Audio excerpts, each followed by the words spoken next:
Bismillahirrahmanirrahim. Assalamualaikum warahmatullahi wabarakatuh. Innal hamdalillah nahmaduhu wa nasta'inuhu wa nastaghfiruh wa na'udzu billahi min shururi anfusina wa sayyiati a'malina. May yahdihillahu fala mudilla lahu wa may yudlil fala hadiya lahu. وأشهد أن لا إله إلا الله وحده لا شريك له وأشهد أن محمدا عبده ورسوله. اللهم صل على محمد وعلى آل محمد ومن تبعهم بإحسان إلى يوم الدين. يا أيها الذين آمنوا اتقوا الله حق تقاته ولا تموتن إلا وأنتم مسلمون. يا أيها الناس اتقوا ربكم الذي خلقكم من نفس واحدة وخلق منها زوجها وبث منهما رجالا كثيرا ونساء واتقوا الله الذي تساءلون به والأرحام إن الله كان عليكم رقيبا. يا أيها الذين آمنوا اتقوا الله وقولوا قولا سديدا يصلح لكم أعمالكم ويغفر لكم ذنوبكم ومن يطع الله ورسوله فقد فاز فوزا عظيما. أما بعد فإن أصدق الحديث كتاب الله وخير الهدي هدي محمد صلى الله عليه وسلم وشر الأمور محدثاتها فإن كل محدثة بدعة وكل بدعة ضلالة وكل ضلالة في النار. إخوة الإيمان رحمني ورحمكم الله. إخوان الأخوات وبنات الطالبات yang senantiasa dimuliakan oleh Allah Subhanahu wa taala. Alhamdulillah, pada kesempatan sore hari ini menjelang berbuka puasa, kita diberikan kesempatan oleh Allah Subhanahu wa taala untuk bisa mendulang faidah kehidupan dari seorang ulama yang mulia. Karena ikhwatul iman rahimani wa rahimakumullah, ada sebuah kisah yang luar biasa, yaitu kisah dari Hatim al-Asam. Ya. Hatim al-Asam, siapa Hatim al-Asam? Dia adalah Abu Abdurrahman Hatim bin Ulwan al-Asam min qudama'i masyayikh Khurasan min ahli Balkhin.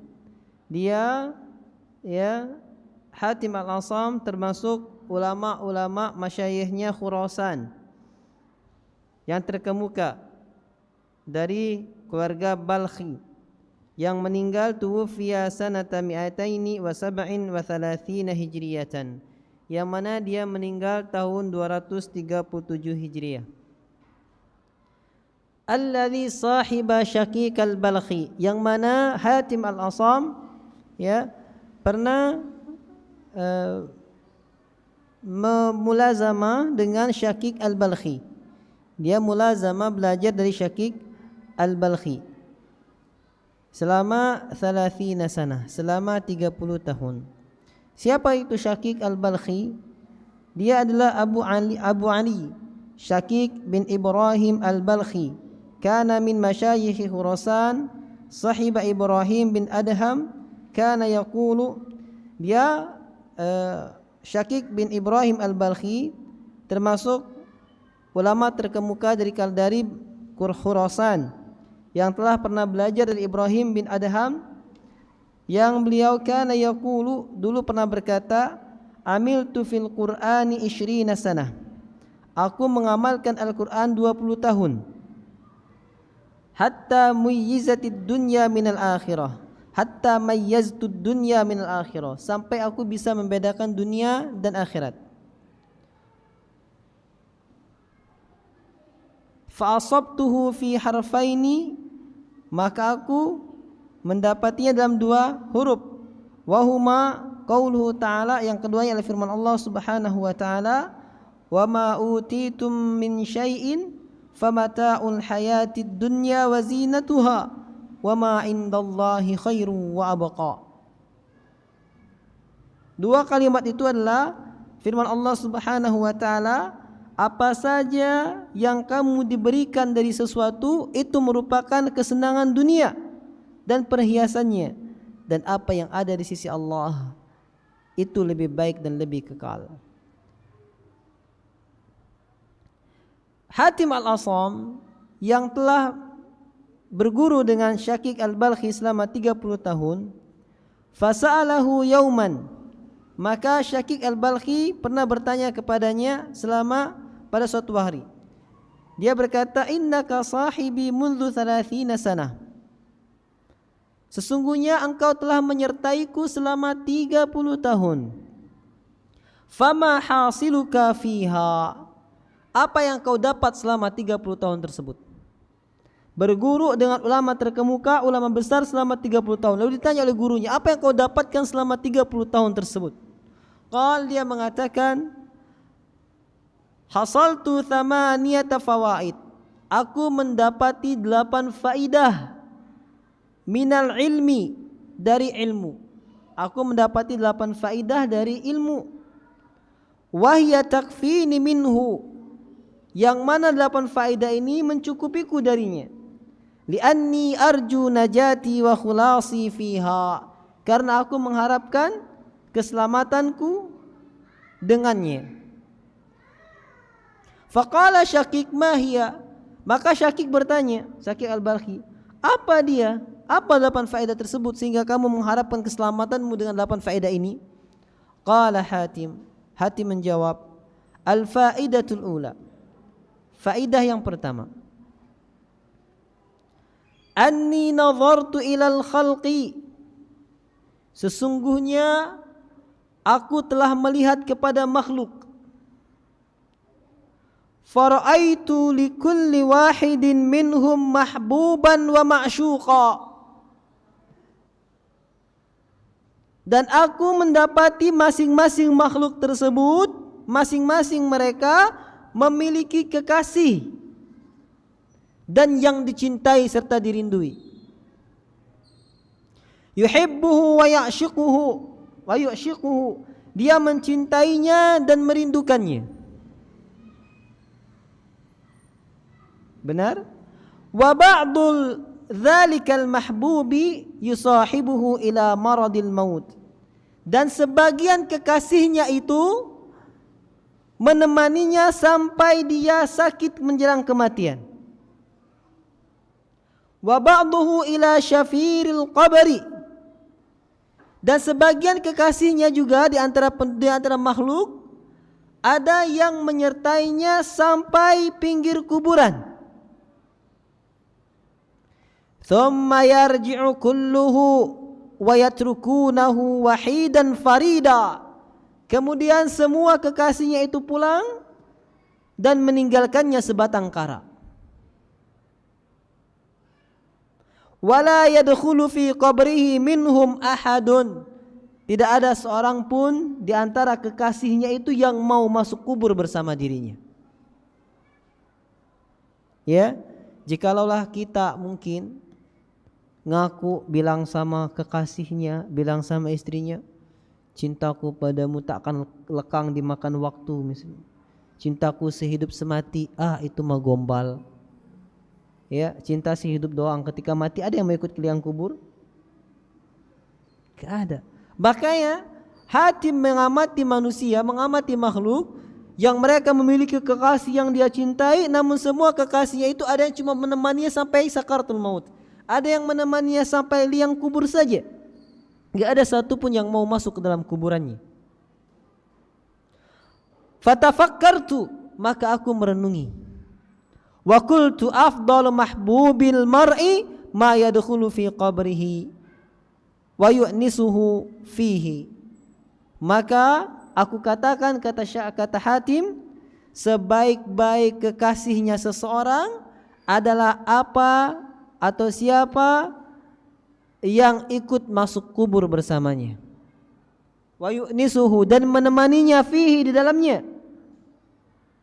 Sebaik-baik, sejujur-jujurnya kekasih adalah kekasih yang mau menemani di dalam kubur dan menghiburnya di dalam kubur. Fama wajadtu illal a'mala salihata, maka aku tidak mendapatkan yang mau menemani di dalam kubur kecuali amal yang saleh. Wa akhadtuha mahbuban li litakuna sirajan fi qabri wa tu'nisuni wa la tatrukni farida. Maka aku jadikan amalan saleh tersebut sebagai kekasihku agar dia menjadi penerang kuburanku dan agar dia menghiburku dan tidak meninggalkanku sebatang kara. Ini faedah kehidupan yang pertama. Bahwasanya semua kekasih yang mengaku cinta sehidup semati, yang mengaku cintanya sejati, itu pun hanya sebatas liang kubur. Tidak ada satupun yang mau menemani dalam kubur kecuali amalan yang saleh. Maka faedah yang utama, kita jadikan amalan saleh sebagai kekasih kita, ya senantiasa kita selalu bersamanya, karena dia yang akan menemani kita di liang kubur, akan menemani kita di alam barzah menanti penantian yaumul hisab. Al-faidatu tsaniyah, faedah yang kedua, anni ra'aitul khalqa ya'buduna ahwa'ahum wa yubadiruna ila mudarati anfusihim. Faedah yang kedua, kata Hatim al-Asam, aku melihat makhluk, melihat manusia, melihat semuanya, ya'buduna ahwa'ahum, mereka menyembah hawa nafsu mereka, mereka memperturutkan hawa nafsu mereka. Wa yubadiruna ila mudarati anfusihim, dan mereka bersegera untuk memenuhi keinginan diri-diri mereka. Fata'ammaltu, maka aku merenungi, fi qawlihi ta'ala, firman Allah subhanahu wa ta'ala. Ikhwatal iman, ketika kita mendapati makhluk semuanya memperturutkan hawa nafsunya, bersegera untuk memenuhi, memuaskan dirinya, maka seorang alim ini, Hatim al-Asam, merenungi firman Allah subhanahu wa ta'ala. Dia mentadabburi firman Allah subhanahu wa ta'ala, di mana Allah subhanahu wa ta'ala berfirman, wa amma man khafa maqama rabbih wa nahan nafsa 'anil hawa fa innal jannata hiyal ma'wa. Dan adapun siapa saja yang dia takut dengan terhadap kedudukan Tuhannya Allah, Rabbnya Allah, wa nahan nafsa 'anil hawa, dan dia menahan dirinya dari memperturutkan hawa nafsunya, fa innal jannata hiyal ma'wa, maka sesungguhnya surgalah tempat kembalinya. Ketika kita mendapati banyak sekali manusia yang memperturutkan hawa nafsunya, lalu kita terenungkan, teringat dengan firman Allah subhanahu wa ta'ala dalam Quran surat An-Nazi'at ini, ayat ke-39 dan 40, maka kita berupaya untuk menahan hawa nafsu kita untuk mengharapkan pahala surga yang Allah janjikan. Maka Imam Hatim al-Asam mengatakan, wa tayaqqantu annal qur'ana haqqun sadiqun, dan aku yakin bahwasanya Al-Quran itu benar dan jujur. Fabadartu ila khilafi nafsi, maka aku bersegera untuk menyelisihi keinginan diriku. Wa tushmirat limujahadatiha wa ma mata'tuha bihawaha, dan aku senantiasa watashammartu limujahadatiha, dan aku berupaya untuk senantiasa melawannya. Wa ma mata'tuha bihawaha, dan aku tidak biarkan jiwaku tersebut bersenang-senang dengan kehendaknya.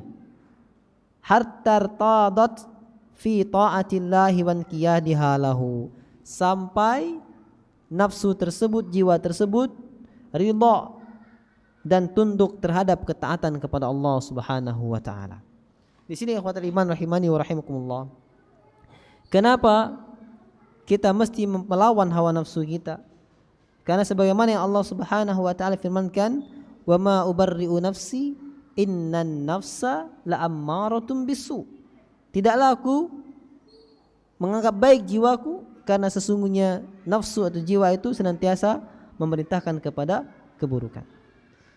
Jikalau contohnya ikhwatul iman rahimani wa rahimakumullah, kita pulang dari kerja ba'da asar, letih misalnya, letih, kemudian kita rebahan, azan berkumandang, apa keinginan jiwa kita? Tentunya ingin rehat sejenak. Udah istirahat, kamu itu capek, sudah letih, jangan dipaksa nanti sakit. Lebih baik istirahat sejenak, nanti bisa, nanti kuat, bisa amal ibadah lagi, daripada kalau paksakan sakit nanti gak bisa ibadah seharian. Itu keinginan jiwa kita. Tapi harus dilawan. Sampai kapan? Hatta tadat fi ta'atillah, sampai jiwa itu ridha dengan ketaatan kepada Allah. Lawan salat, ke masjid. Pertama berat-berat, lawan terus sampai akhirnya jiwa ini ridha dengan ketaatan kepada Allah, sehingga ringan dia untuk melakukan ketaatan kepada Allah walaupun letih jiwanya.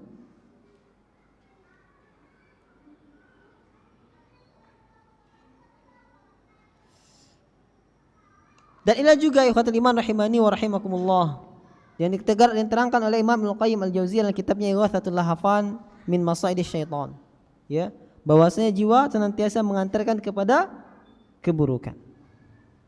Dan mujahadatun nafsi, melawan kehendak jiwa, adalah maksudnya lawan kehendak jiwa yang menggiring kepada kemaksiatan sampai dia senantiasa tunduk kepada ketaatan yang kita rencanakan. Jadi jangan memperturutkan kehendak jiwanya, tapi jadikan kehendak jiwanya itu memperturutkan ketaatannya kepada Allah Subhanahu wa taala. Al-faidatu tsalitsah.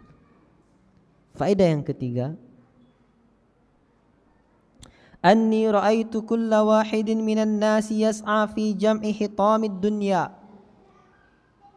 Kata Hatim Al-Asam rahimahullah, sesungguhnya aku melihat setiap manusia yas'a fi jam'i hitamid dunya, mereka berupaya untuk mengumpulkan perbendaharaan dunia, mengumpulkan kekayaan dunia, berupaya semua bekerja untuk mengharapkan kekayaan dunia. Thumma yumsikuhu qabidan yadahu, kemudian dia pegang dengan menggenggam tangannya. Maksudnya apa? Dia simpan dan dia tidak sedekahkan di jalan Allah. Orang bekerja berupaya ngumpulin harta, lalu dia bakhil, dia pegang harta ini jangan sampai keluar, dia tidak sedekahkan di jalan Allah Subhanahu wa taala. Fata'ammaltu fi qawlihi ta'ala, maka katanya aku merenungi firman Allah Subhanahu wa taala. Inilah ikhwatul iman, di antara bukti bahwasanya ketika ilmu berada di dalam sutur, indama ilmu fis sutur, ketika ilmu ada dalam buku, kita berupaya menjaga buku jangan sampai rusak. Namun ketika ilmu fis sudur, ketika ilmu ada dalam dada, maka ilmu yang menjaga. Lihatlah Hatim Al-Asam, ketika dia mengamati banyak sekali manusia yang kerja keras mengumpulkan kekayaan dunia, maka ilmunya langsung menasihati dirinya. Dia langsung merenungi firman Allah Subhanahu wa taala, ma indakum yanfadu wa ma indallahi baqa. Quran surah An-Nahl ayat ke-96. Allah Subhanahu wa taala berfirman, ma indakum yanfadu, apa saja yang ada di sisi kalian, apa saja yang kamu miliki, yanfadu, akan binasa, akan hilang, akan sirna. Semua yang kita miliki akan binasa, hilang, sirna. walaupun kita menjaganya dengan tangan diikat pegang erat, walaupun kita simpan di peti, semua akan hilang binasa. Wa ma indallahi baqa, dan apa yang di sisi Allah itulah yang kekal. Apa yang di sisi Allah itu yang tetap. Ketika kita merenungi ayat ini, ikhwatal iman rahimani wa rahimakumullah, ketika kita tahu yang kekal, yang kita kumpulkan akan senantiasa ada, tidak akan hilang, adalah apa yang Allah janjikan di sisinya. Sehingga walaupun kita kerja keras mengumpulkan harta dunia, maka itu semua adalah wasilah untuk bisa mendapatkan apa yang kekal di sisi Allah. Jangan dibalik. Ketika kita berupaya di dunia dengan tujuan ibadah, ketika datang kesempatan ibadah, maka yang didahulukan ibadah kepada Allah Subhanahu wa taala. Namun betapa banyak orang-orang menunda salat, alasannya apa? Kerjaannya masih tanggung. Menunda ibadah kepada Allah, alasannya apa? Masih banyak kerjaan. Sehingga pekerjaannya ini yang sejatinya penghasilannya pun akan sirna, dia perjuangkan. Sedangkan apa yang kekal di sisi Allah, apa yang dia dapatkan dan akan senantiasa ada, dia sia-siakan. Ketika orang orientasinya ibadah, bekerja dia, waktu ibadah dia ibadah, karena inilah yang kekal. Kerja adalah suatu wasilah saja, suatu wasilah. Banyak di antara kita yang mengaku demikian, namun ternyata pekerjaannya lebih dia utamakan daripada panggilan Allah Subhanahu wa ta'ala. Pada Allah Subhanahu wa ta'ala memuji orang-orang yang memenuhi panggilan Allah dan meninggalkan pekerjaannya. Rijalun la tulhihim tijaratuhum wala bai'un an dzikrillah. Orang-orang yang mana perniagaannya, pekerjaannya dan jual belinya tidak menghalanginya dari mengingat Allah Subhanahu wa ta'ala. Fabadzaltu mahsuli minad dunya. Setelah Imam Hatim Al-Asam merenungi ayat ini, dia mengatakan fabadzaltu mahsuli minad dunya, maka aku keluarkan penghasilanku dari dunia, liwajhillahi ta'ala, untuk mengharapkan wajah Allah. Penghasilan dia dari dunia, pekerjaannya dia keluarkan untuk mengharapkan wajah Allah Subhanahu wa ta'ala, karena itu yang kekal. Percuma dia menyimpan hartanya dengan simpanan yang rapat, akan binasa semua. Sehingga dia keluarkan semua simpanan harta dunianya untuk mengharapkan wajah Allah, dan itulah yang kekal. Fafarraqtuhu bainal masakin, maka aku bagi hartaku di antara orang-orang miskin, liyakuna dhukhran li indallah, agar dia menjadi tabunganku di sisi Allah Subhanahu wa ta'ala. Telahkah kita mengamalkan ini? Telahkah kita jadikan penghasilan kita bagikan kepada orang fakir, kepada orang miskin? Yang dengan demikian kita hanya mengharapkan apa yang kekal di sisi Allah Subhanahu wa ta'ala. Kalau misalnya kita tanya, ya, kepada ibu-ibu atau kepada bapak-bapak yang dapat uang, dapat penghasilan, berapa persen dari penghasilannya itu yang dikasih ke orang miskin? Yang dikasih ke orang miskin berapa persen? Jangankan ada dari kekayaannya, dari hasil simpanannya, dari harta yang diberikan kepada orang miskin, mungkin zakat mal aja gak pernah dia keluarin. Ya itu memang haknya orang miskin. Ini adalah perkara sedekah. Haknya orang miskin saja, kewajiban dia untuk mengeluarkan hartanya belum tentu dia keluarkan, apalagi mau membagi hartanya ini dia kepada orang-orang miskin. Ini Imam Hatim Al-Asam, dia membagi harta-hartanya di antara orang miskin untuk mengharapkan wajah Allah yang kekal di sisi Allah Subhanahu wa ta'ala.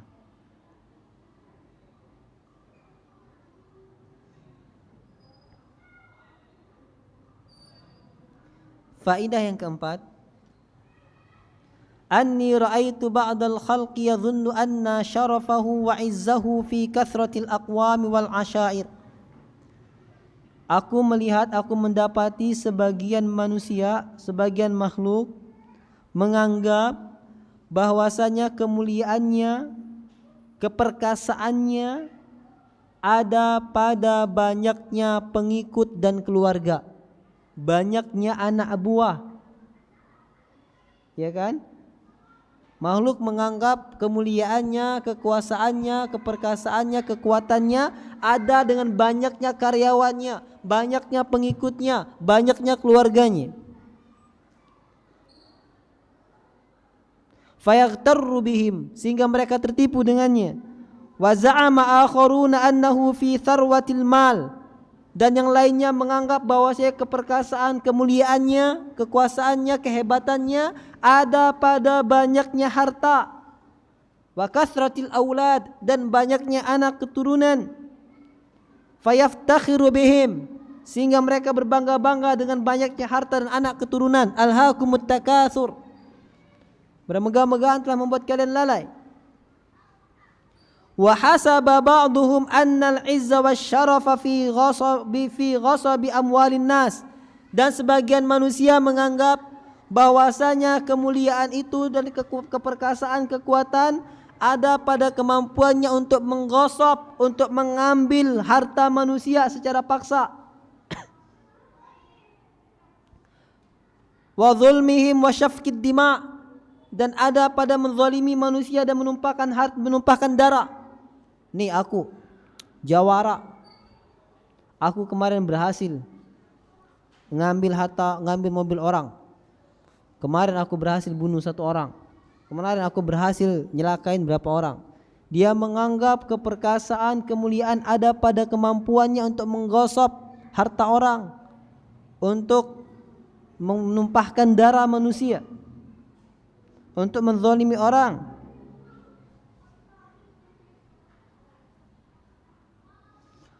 Wa'taqadat ta'ifatun, dan sebagian kelompok lagi menganggap, meyakini, annahu min itlaf fil mali wa israfihi wa tabdzirihi, dan sebagian orang lagi menganggap bahwasanya kekuasaan, kehebatan, kemuliaan itu adalah pada kemampuannya untuk menghambur-hamburkan harta.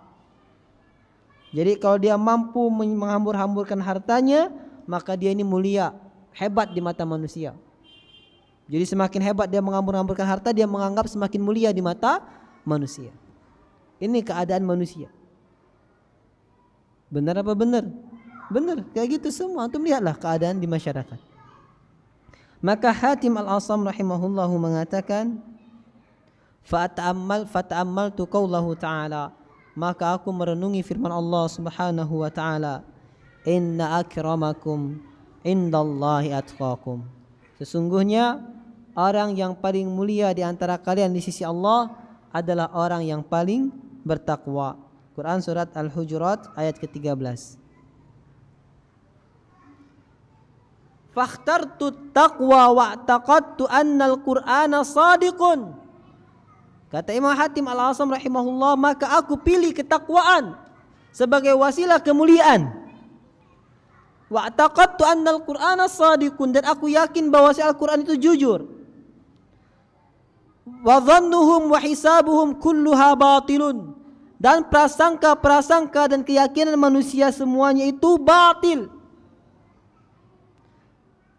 Semuanya batil. Dan dia meyakini Al-Qur'anlah yang jujur. Sehingga ketika Al-Qur'an mengatakan kemuliaan ada pada ketakwaan, dia jadikan ketakwaan sebagai wasilah menggapai kemuliaan dirinya. Coba renungi ikhwatal iman. Kita yang mengaku ahlu sunnati wal jamaah, yang ngaku ngikutin Nabi dan para sahabat, masih banyak di antara kita yang menganggap kemuliaan itu dengan kaya raya, dengan banyaknya harta. Ketika ditanya, sudah ngaji nih, jenggotan, cingkrang lagi, kamu mau nggak itu ikut kajian? Enggak, saya mau jadi orang kaya, nanti biar saya bisa sedekah. Ya Allah, kaya biar bisa sedekah bagus, tapi kajian ditinggalin. Nanti kalaupun dia kaya, sedekahnya juga nggak ngerti sedekah yang benar. Sedekah tapi nggak ikhlas. Sedekah masih minta balasan. Minimal balasannya minta ketenaran, minta jabatan dan semacamnya, minta kekuasaan, minta pengaruh dan semacamnya. Ketika orang telah ngaji, dia telah tahu sedekahnya itu harus digunakan untuk wajah Allah, sedekah aja udah nggak ngatur. Sedekah, udah sedekah, bangun apa? Bangun pondok, bangun masjid, bangun lembaga, udah jalanin, pahala tinggal ngamal jariah. Ini.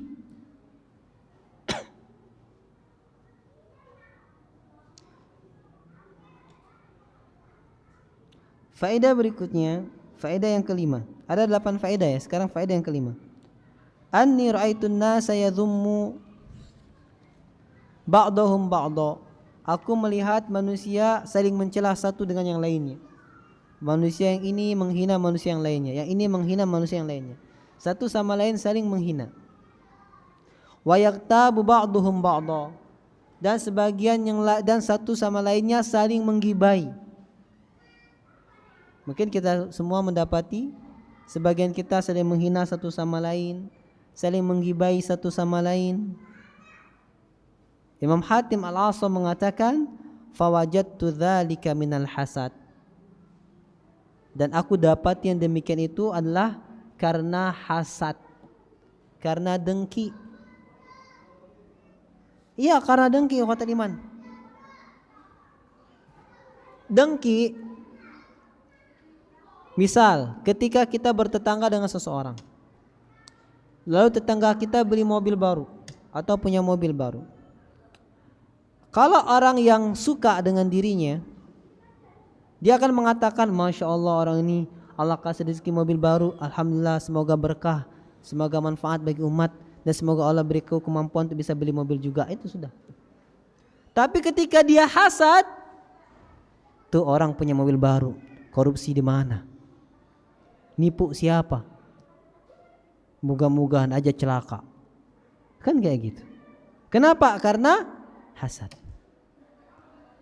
Tidak ada namanya ghibah, tidak ada namanya dhammu annas, menghina manusia, illa minal hasad, kecuali karena sebab adanya hasad.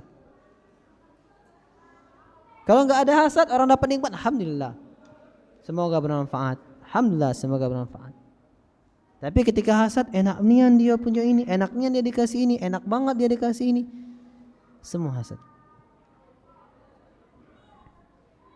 Padahal dia telah mengetahui hadis Nabi SAW, wa ma asabakum lam yakun liyukhti'akum wa ma akhta'akum lam yakun liyusibakum. Hadis Nabi, ma asabaka lam yakun yukhti'aka wa ma akhta'aka lam yakun yusibaka. Apa saja yang Allah tetapkan menimpa dirimu enggak bakal meleset darimu. Dan apa saja yang Allah tetapkan meleset darimu enggak bakal menimpamu. Rezeki enggak bakal salah alamat. Cuma Ayu Ting Ting aja yang salah alamat. Rezeki enggak bakal salah alamat. Ya. Ketika Allah tetapkan akan sampai. Mahma kana nas, baik bagaimanapun manusia menghalangi. Wa'lam annal ummata law ijtama'u ala an yanfa'uka bi syai'in lam yanfa'uka illa bi syai'in qad katabahu Allahu lak. Ketahuilah kalaupun umat semuanya berkumpul untuk memberikan manfaat kepadamu, tidak bakal manfaat itu sampai kepadamu kecuali apa yang telah Allah tentukan terjadi bagimu. Begitupun sebaliknya, ketika ada orang mau memberi rezeki, ada orang yang menghalangi, umat semua menghalangi agar tidak sampai kebaikan kepada kita. Walau ijtama'u ala an yadurruka bi syai'in lam yadurruka bi syai'in illa lam yadurruka illa bi syai'in qad katabahu Allahu 'alaik. Maka mereka tidak akan bisa memberikan mudarat kepadamu kecuali mudarat yang telah Allah tentukan terjadi padamu. Jadi kalau tidak Allah tentukan enggak bakal kena, bagaimanapun manusia berupaya. Kalau tidak Allah rezekikan tidak akan dapat, walau bagaimanapun manusia berupaya.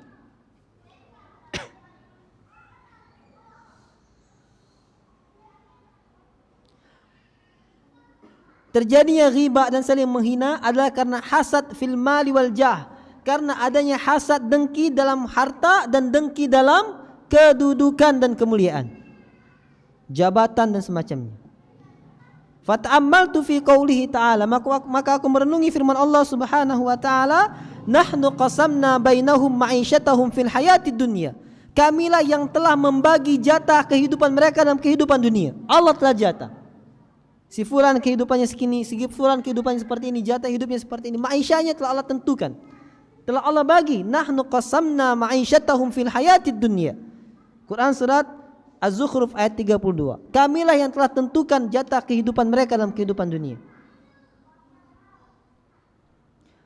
Fa'alimtu annal qismata kanat min indillah, maka aku mengilmui bahwasanya pembagian itu dari sisi Allah fil azal, di tempat yang abadi. Fama hasadtu ahadan wa raditu bi qismatillahi ta'ala, maka aku tidak hasad kepada seorang pun dan aku meridai apa yang telah Allah bagi untuk diriku.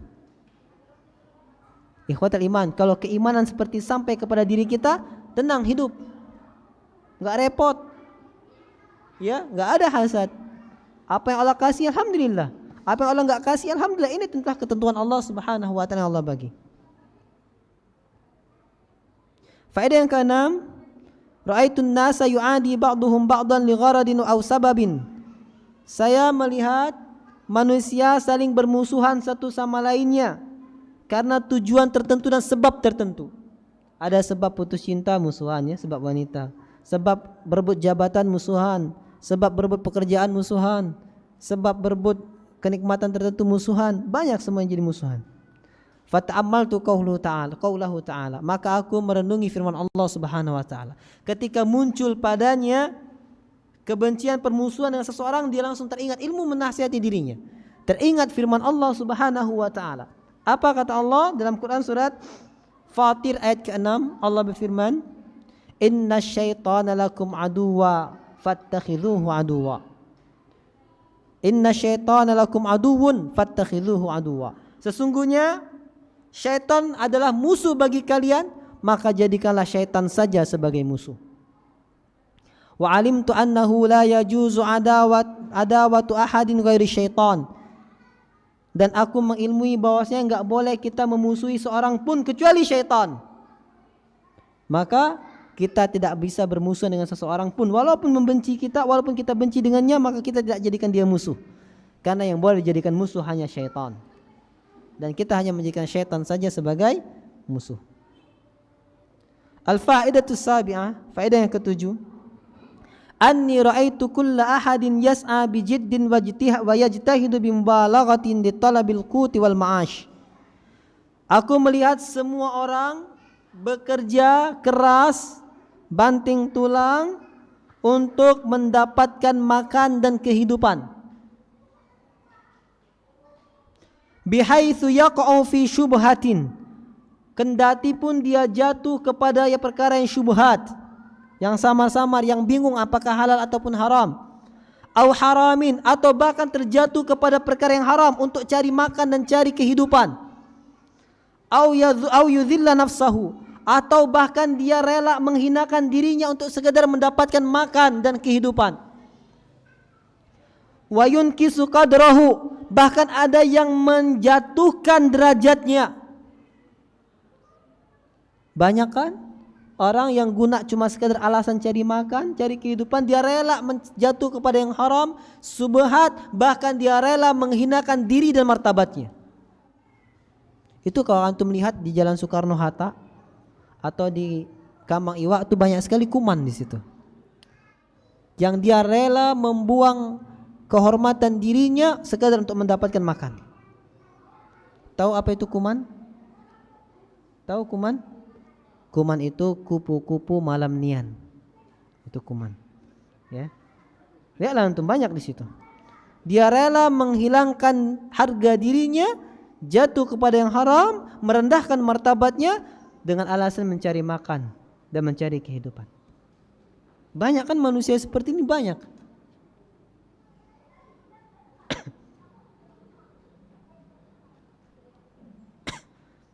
Maka aku merenungi firman Allah Subhanahu wa taala, katanya, "Wa ma min dabbatin fil ardi illa 'alallahi rizquha."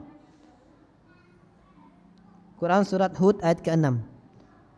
Tidak ada makhluk yang berjalan di muka bumi satu pun, tidak ada satu makhluk pun yang berjalan di muka bumi illa 'alallahi rizquha, kecuali wajib atas Allah rizkinya.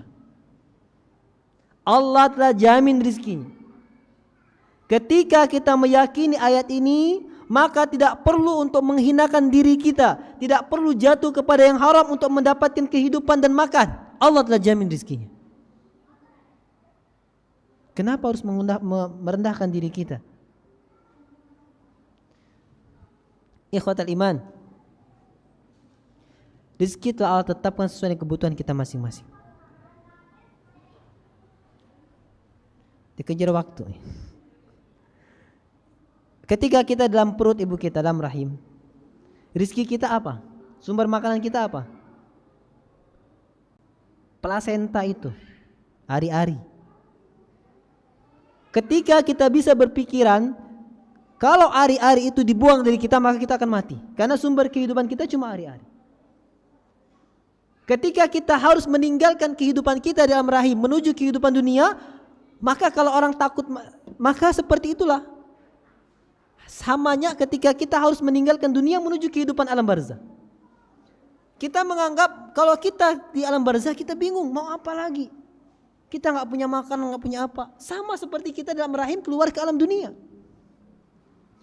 Sumber kehidupan kita plasenta. Ketika kita lahir ke dunia, pindah alam, maka plasenta ini nggak berharga dan harus dikuburkan. Kalau nggak jadi penyakit.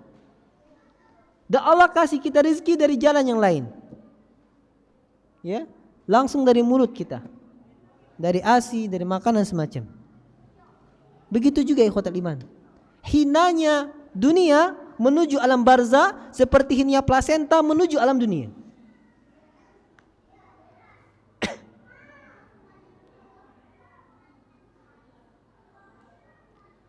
Fa'alimtu anna rizki 'ala Allahi qad dammanahu. Dan aku mengilmui, kata Hatim, bahwasanya rizki adalah tanggungan Allah, jaminan Allah. Fashtaghaltu bi ibadatihi wa qata'tu tama'i amman siwah. Maka aku sibukkan diriku untuk ibadah kepada Allah dan aku putus ketamakanku terhadap apa yang selain itu. Kenapa? Karena rezeki Allah yang tanggung, sudah Allah yang jamin. Maka fokuskanlah kita ibadah kepada Allah. Wa ma khalaqtul jinna wal insa illa liya'budun. Tidaklah aku ciptakan jin dan manusia kecuali untuk beribadah kepadaku, kata Allah Subhanahu wa taala. Dan faedah yang terakhir, faedah yang ke-8 adalah anni ra'aitu kulla ahadin mu'tamidan ala syai'in makhluqin ba'duhum ila dinar wa dirham. Aku melihat manusia masing-masing mereka bergantung kepada sesuatu dari makhluk. Ada di antara mereka yang bergantung kepada dinar dan dirham, maksudnya bergantung dengan uang. Wa ba'duhum ilal mali wal mulki, sebagian bergantung pada harta dan kekuasaan. Wa ba'duhum ilal hirfati was sinaati, sebagian bergantung kepada pekerjaannya. Wa ba'duhum ila makhluqin mithlihi, dan sebagiannya bergantung kepada makhluk seperti dirinya. Ustaz, aku tidak bisa tinggalkan kerjaan itu. Tidak mungkin aku berhenti dari pekerjaan riba itu, dari pekerjaan haram itu. Kalau aku berhenti, aku tidak ada penghasilan lain, tidak bisa hidup. Kalau aku berhenti, kalau aku tidak kerja sama dia, maka aku tidak bisa hidup, tidak ada pemasukan. Banyak sekali manusia yang bergantung pada makhluk, ya, bergantung pada makhluk. Seakan-akan tidak ada makhluk dia tidak bisa hidup. Maka aku merenungi firman Allah Subhanahu wa taala, "Wa may yatawakkal 'alallahi fahuwa hasbuh." Dan siapa saja yang bertawakal kepada Allah, bergantung kepada Allah, maka Allah akan memberinya kecukupan. Maka dari itu, kata Hatim al-Asam, maka dari itu aku bertawakal hanya kepada Allah saja, karena Allah akan mencukupiku dan Allah sebaik-baik pelindung bagiku. Ya, sudah ikhwatul iman. Bekerja di tempat riba, kalau kita yakin, ya, bahwasanya kita bergantung pada Allah, Allah akan beri kecukupan, tinggalkan sudah. Gak bakal mati. Kalau kita masih meyakini bisa mati meninggalkan pekerjaan itu, maka kita bergantung kepada makhluk. Faqala Syakik, maka Syakik menjawab, sebentar tanggung. Syakik menjawab dari perkataan Hatim al-Asam, waffaqakallah, semoga Allah memberimu taufik. Inni nazartu fit Taurati wal Injil wal Zabur wal Furqan. Sesungguhnya aku telah membaca Taurat, Injil, Zabur dan Furqan, Al-Quran maksudnya. Fawajadtul kutuba taduru ala hadhil fawaid. Dan aku dapatkan semua kitab ini, Taurat, Zabur, Injil dan Quran, semuanya berputar dari 4 dari 8 faedah ini. Taduru ala hadhil fawaid tsamaniyah faman amila biha kana amilan bil kutubil arba'ah. Maka siapa saja mengamalkan 8 faedah ini, maka dia telah mengamalkan 4 kitab semuanya. Allahu akbar. Ini diantara faidah dari ulama yang berguru 30 tahun, berguru dengan masyayikh yang luar biasa, ulama yang luar biasa, sehingga dia dengan ilmunya telah merangkul 4 kitab Allah Subhanahu wa taala. Semoga bermanfaat. Semoga 8 faedah ini bisa menjadikan pedoman hidup kita dan bisa kita jadikan sebagai wasilah untuk mendekatkan diri kepada Allah. Dan yakinlah ketika kita mengamalkan 8 faedah ini, maka tenang hidup kita. Apa yang harus kita perselisihkan? Karena semuanya kita yakin tentang janji-janji Allah Subhanahu wa taala, wa ma indallahi baq, dan apa yang di sisi Allah itulah yang kekal. Aqulu qouli hadza subhanakallahumma wa bihamdika asyhadu an la ilaha illa anta astaghfiruka wa atubu ilaik. Assalamualaikum warahmatullahi wabarakatuh.